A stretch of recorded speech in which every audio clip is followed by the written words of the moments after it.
Yeah, I want to share with us the whole premise of what the show is, Mhm. even before anything even happened. Yeah, so Yeah. opening night, what was the vision, and what do you hope to aspire that to become once you're able to open the doors again?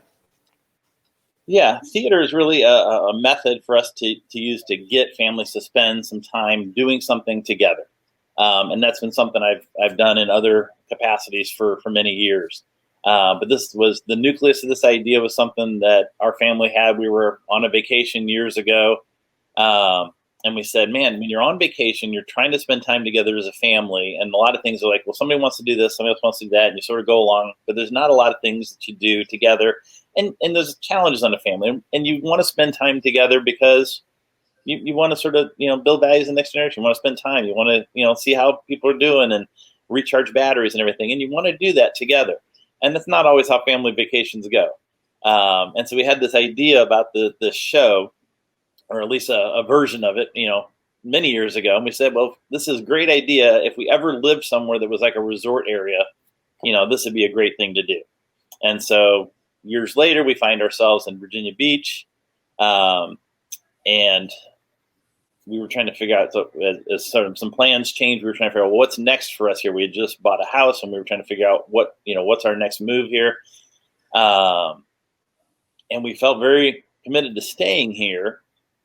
And my wife reminded me about this idea from years before. I said, "Well, isn't it funny? God brought us to this community that's trying to have this family-friendly vibe. They're trying to revive that down at the ocean front, and there's not anything like this." And we started exploring that idea, and that's not long after that's when I sort of crossed paths with Zack.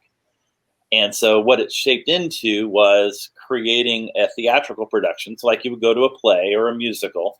My wife has and a lot of you may have been to like a murder mystery or a smaller kind of event where there's some interactive elements, or if you've gone to some of these big shows in like Myrtle Beach or Gatlinburg or somewhere else that you've seen where there's a time in the show they bring a couple kids up on stage and they play a game or something like that. So there's a little bit of an interactive element there, but it's not the whole show. So my wife sort of compared this to if you go to a musical, they're telling a story in the show, and then every so often they break into a song, and that song is part of the story. So if you've seen Hamilton or any other musical out there, that's sort of the pattern of what happens in a musical. And ours is the same thing, except instead of breaking into a song, we're not a musical, we break into a game or a challenge. And some of those were intended to involve the whole audience. Some of those were to bring some people up on stage and do some big, wild, crazy game with the family that's part of the story. And you become part of the story. So you get to play along with the play.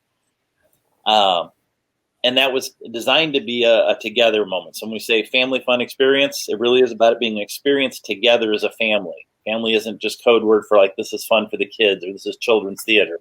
This is really for the whole family. So in the story, in this play, there's a mom, a dad, two kids, sort of a teenager and a young kid, and sort of grandpa that's out in the garage inventing things and drops in on the story here and there. And they're going through some life and struggles and things like that, but they like to play games, and those games right after the beginning start involving the audience. And some of those would pull people up on stage, and we still do a couple of things where we pull some people up on stage. We just have to be careful with masks and distancing, and we've reinvented some of those games so they're touch free and stuff like that. And then a lot of games involve the whole audience, and we've leaned more heavily into that side of it.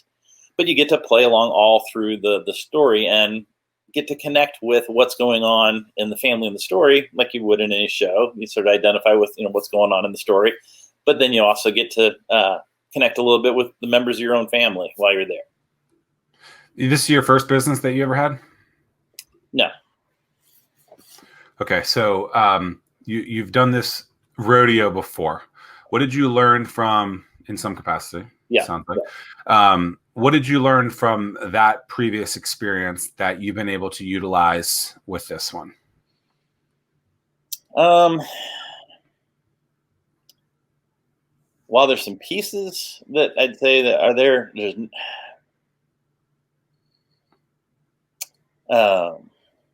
really got you on that one. That's a great question. Yeah, because I can't say there's a whole lot. A lot of what I've done before has been some training and consulting stuff. We did some direct sales stuff, things like that. So we might have had a team of people, but never having to try to put together all the brick and mortar side of it and payroll side of it and and all these things. So if anything, it was just, not ignoring some of the paperwork and doing things. So, making sure we had our 501c3 and our, corporation filed and all those things before we got started. And, those are a lot of challenging pieces to creating a nonprofit organization. And Sure. we did all that. That was important to make sure we had those things right.